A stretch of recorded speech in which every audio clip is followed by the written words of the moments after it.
Mnogo smo pričali o sjetvi, sadnji, pravom vremenu za radove, plodoredu, kao i o dobrim i lošim susjedima u vrtu, to jest u jednoj gredici. Danas je tema kvalitetno iskorištavanje zemljišta i prednosti takvog uzgoja.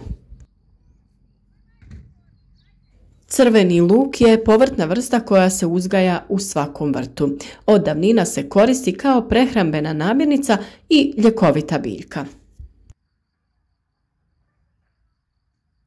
Parcele za sjetvu luka trebaju biti plodne, dobrih vodozračnih karakteristika, slabo kisele do neutralne pH reakcije zemljišta.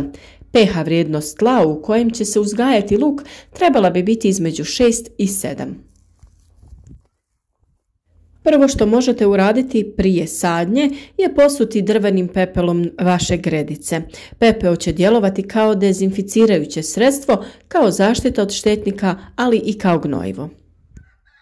Protiv puževa, protiv lukove muhe, kao dodatak kompostu ili za obogaćivanje tla, pepeo od drveta se koristi u vrtovima za brojne namjene.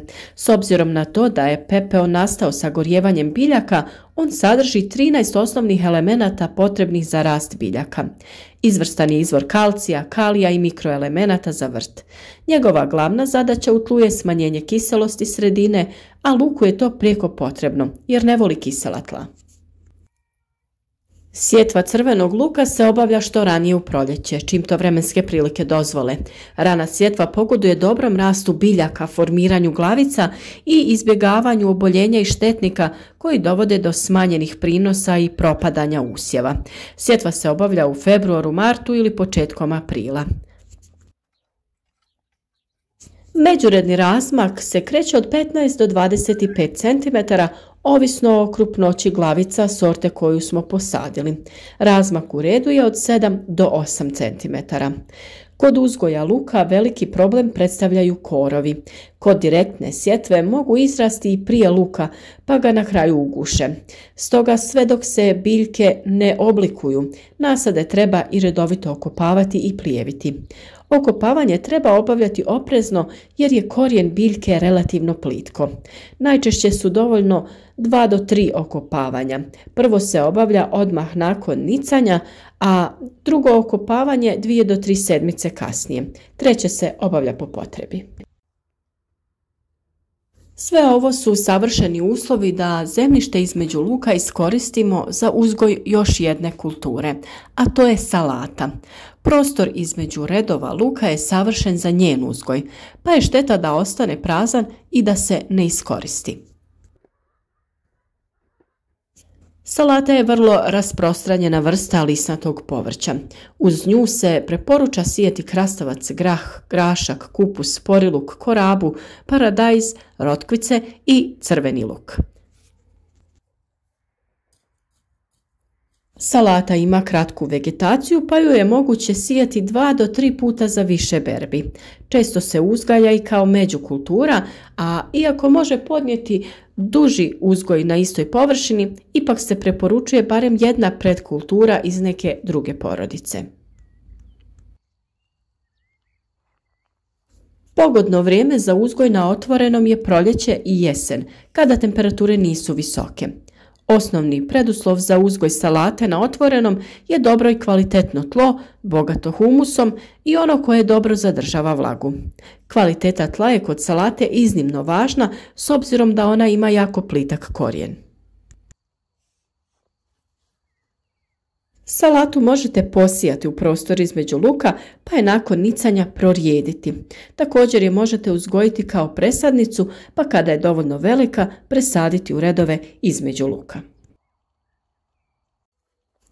Razmak između biljaka bi trebao biti od 20 do 30 cm kako bi se pravilno mogle razvijati i kako bi se spriječio razvoj bolesti. Sadimo ih na sredini prostora između 2 reda luka kako ne bi ometali ni njegov razvoj.